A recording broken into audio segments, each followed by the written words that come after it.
My son's wedding was picture perfect, until he tore the frame apart with a single confession. 2 weeks after vows of forever, he admitted he'd been cheating for 2 years, lying to his bride, his family, himself. The living room felt like a courtroom that night. Ethan sat on the edge of our old plaid couch, his shoulders hunched as if the weight of his own words could crush him.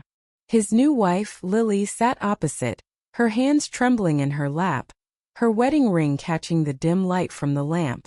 I stood frozen in the doorway, a silent witness to the wreckage of what was supposed to be their happily ever after. The air was thick, suffocating, like the moment before a storm breaks. Ethan's voice cracked as he spoke, barely above a whisper. "I didn't mean for it to happen, Lily. It just did." His eyes darted to the floor, avoiding hers. Lily's face was a canvas of pain, her lips pressed tight, her eyes glistening with tears she refused to let fall. She didn't scream or shout. That was the worst part. Her silence was louder than any words could have been. I wanted to run to her, to wrap her in my arms like I did when she was the shy girl who first came to Sunday dinner 3 years ago. But I couldn't move. My feet felt cemented to the floor, my heart pounding with a truth I wasn't ready to face. My son, the boy I'd raised to be honest and kind, had built his marriage on a lie. 2 years. 2 years of stolen moments, secret texts, and a double life Ethan hid behind his easy smile. Lily thought she knew him, thought she'd married her best friend, her soulmate. She didn't know the man she'd pledged her life to was already pledged to someone else. Not until that night, when the truth spilled out like poison. Started with a phone call. Lily had been scrolling through Ethan's phone, not out of suspicion but boredom, waiting for him to finish a shower. A message popped, UPA name she didn't recognize, a tone too intimate for a stranger. Her curiosity turned to dread as she dug deeper, uncovering a trail of texts, photos, and late-night calls stretching back to before they'd even gotten engaged. When Ethan stepped out, towel around his waist, he found Lily holding his phone, her face pale as death. "Why?" was all she said at first. One word, sharp as a blade. Ethan tried to explain, but his words were a tangle of excuses. It was a mistake, he said. A fling that meant nothing. He loved her, only her, he swore. But the timeline didn't lie. 2 years. Half their relationship. He'd been with someone else through their first anniversary, through the proposal, through the wedding planning. Every "I love you" tainted by a secret. I didn't know about the other woman until that night either. Her name was Sarah, a co-worker from Ethan's marketing firm. They'd met at a company retreat, bonded over late-night drinks and shared frustrations. Ethan claimed it was never serious, just a distraction from the pressures of life. But distractions don't last 2 years. Distractions don't make you lie to the person you're supposed to cherish most. Lily's voice finally broke the silence, low and unsteady. "You stood at that altar, looked me in the eyes, and promised me forever. You knew. You knew the whole time." Her words weren't a question, they were an accusation, each one landing like a punch. Ethan's head dropped lower, his hands raking through his hair. "I wanted to tell you.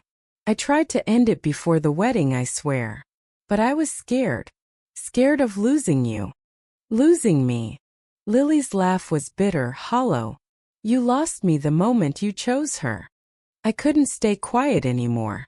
"Ethan," I said, my voice sharper than I intended.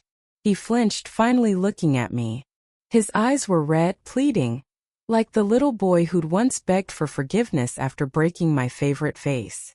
But this wasn't a vase. This was a marriage, a life, a trust shattered beyond repair.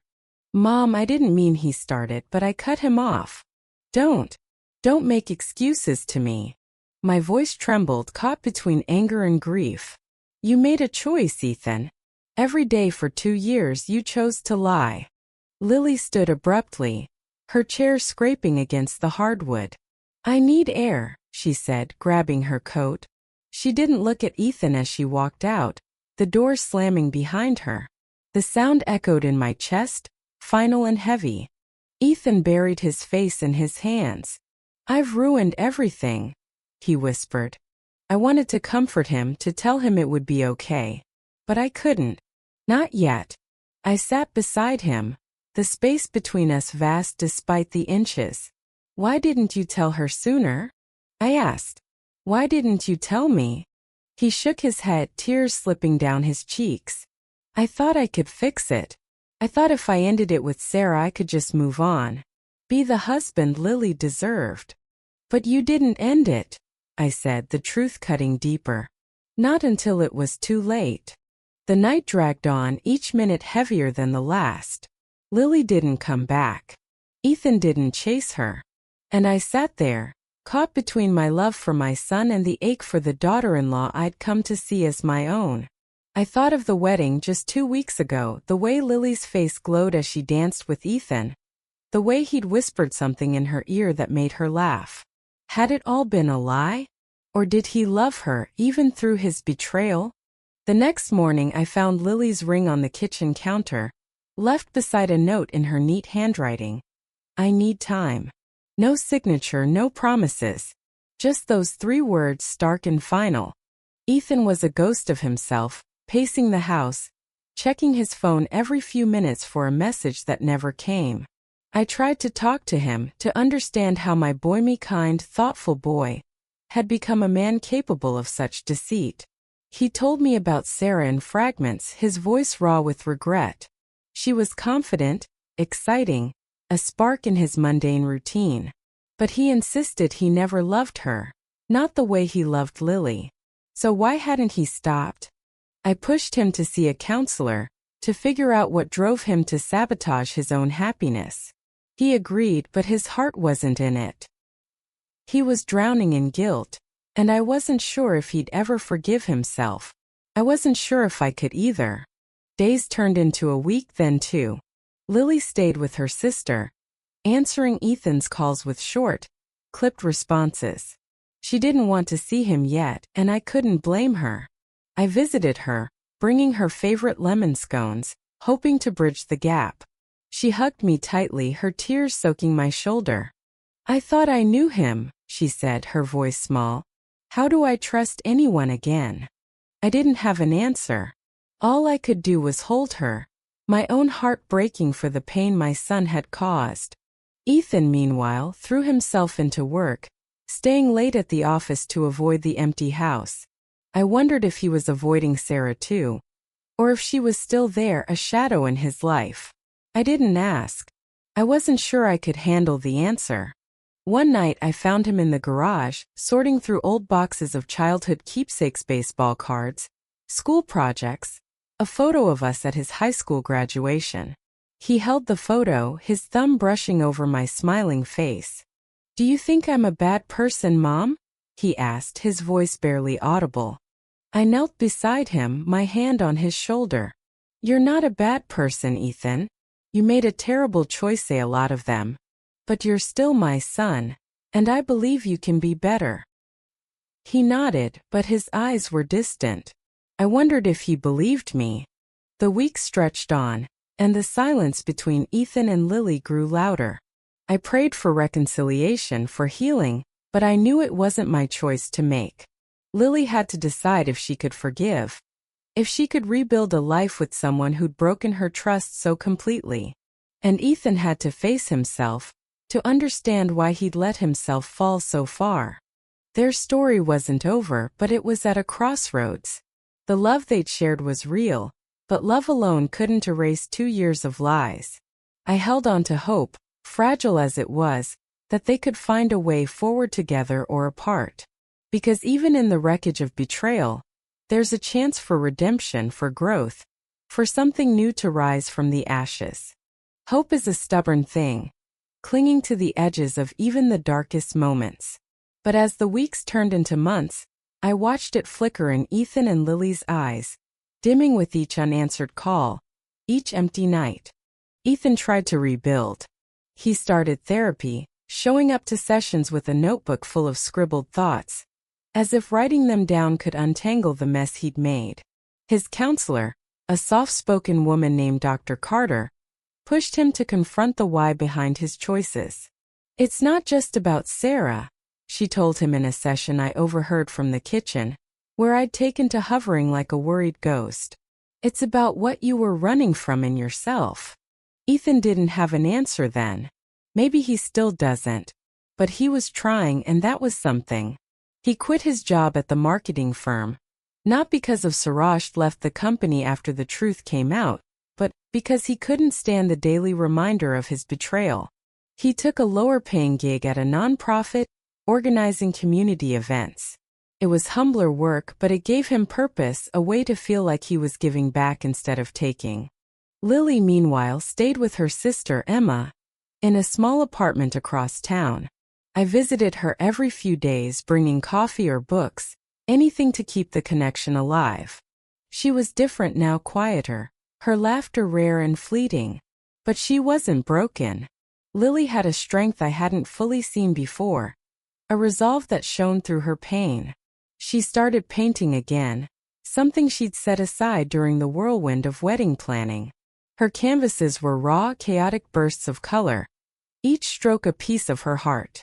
One afternoon, as we sat on Emma's balcony, Lily told me she'd started seeing a therapist too. I keep asking myself if I missed something, she said, staring at the horizon. Was I not enough? Or was he just not who I thought? You were enough, I said firmly, my voice catching. This isn't about you, Lily. It's about him. She nodded, but I could see the doubt lingering in her eyes. Betrayal plants seeds like that, seeds that grow into questions no one can answer.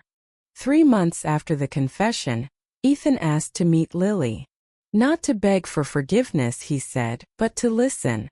I drove him to Emma's apartment, my hands tight on the steering wheel, praying this wouldn't make things worse. When Lily opened the door, she looked at him like he was a stranger. That hurt more than I expected. They sat on opposite ends of Emma's tiny couch, the space between them a chasm. Ethan spoke first, his voice steady but soft. I'm not here to ask you to take me back. I just need you to know I'm sorry. Not just for what I did, but for what it took from you. Lily's jaw tightened, but she didn't look away. You took my trust, Ethan. You took 2 years of my life and made them a lie. He flinched, but he nodded. I know. And I'll carry that forever. The conversation wasn't a reconciliation. It wasn't even a step toward one. But it was honest, and that was a start. Lily asked questions when it started, why he didn't stop, how he could stand there and vow to love her while carrying that secret. Ethan answered as best he could, his voice breaking at times, his hands fidgeting with the hem of his shirt. When it was over, Lily asked him to leave. He did, without protest. I stayed behind at Lily's request. She poured us tea, her hand steady despite the weight of the moment. I don't hate him, she said, stirring sugar into her cup. I just don't know if I can ever look at him the same way. You don't have to decide now, I said. You don't have to decide ever if you don't want to. She smiled, a small sad thing. You're too good to me, Ellen. You're family, I said simply. And I meant it. The months that followed were a slow unraveling of what had been. Ethan moved into a small apartment, leaving the house they'd shared to Lily. She sold it, using the money to buy a studio space where she could paint and teach art classes. She was building a life piece by piece without him. Ethan, meanwhile, kept going to therapy, kept working at the nonprofit, kept trying to be the man he hadn't been. But the past has a way of lingering. Sarah reappeared not in person, but in a letter. Ethan showed it to me one night, his hands shaking as he handed me the folded paper. She apologized, not for the affair, but for the pain it caused. She said she'd loved him in her own way, but knew he'd never been hers. She was moving across the country, starting over. Ethan burned the letter in the backyard, the flames casting shadows on his face. Did you love her? I asked, the question slipping out before I could stop it. He stared at the fire. No. I thought I did sometimes. But it was never about love. It was about escaping. Escaping what? Myself. he said, and the simplicity of it broke my heart. 6 months after the confession, Lily agreed to meet Ethan again, this time at a coffee shop. I wasn't there, but Ethan told me about it later, his voice a mix of hope and fear. They didn't talk about the past this time. They talked about the present, her art, his work, the small things that made up their separate lives. It wasn't a reunion, but it was a moment of peace, a crack in the wall between them. Lily started dating again, cautiously, a year later. She didn't tell Ethan, but word got back to him through mutual friends. He didn't react the way I expected, no anger, no jealousy. Just a quiet acceptance, like he knew he'd lost the right to feel anything else. She deserves to be happy, he told me, and I believed him. I watched them both grow in their own ways apart from each other. Ethan became more open, more honest, not just with others but with himself. He volunteered at a youth center, mentoring kids who reminded him of his younger self, lost, searching, afraid of their own flaws. Lily's art gained attention, her pieces shown in local galleries, each one a testament to her resilience. But the question of forgiveness hung over them like a storm cloud. Could Lily ever trust Ethan again? Could Ethan forgive himself? And what did forgiveness even mean in a situation like this? I grappled with it too as his mother. I loved my son, but I couldn't excuse what he'd done. I loved Lily, but I couldn't force her to heal on anyone's timeline but her own. 2 years after the confession, Ethan and Lily met for dinner. It wasn't planned, just a chance encounter at a fundraiser for the nonprofit where Ethan worked.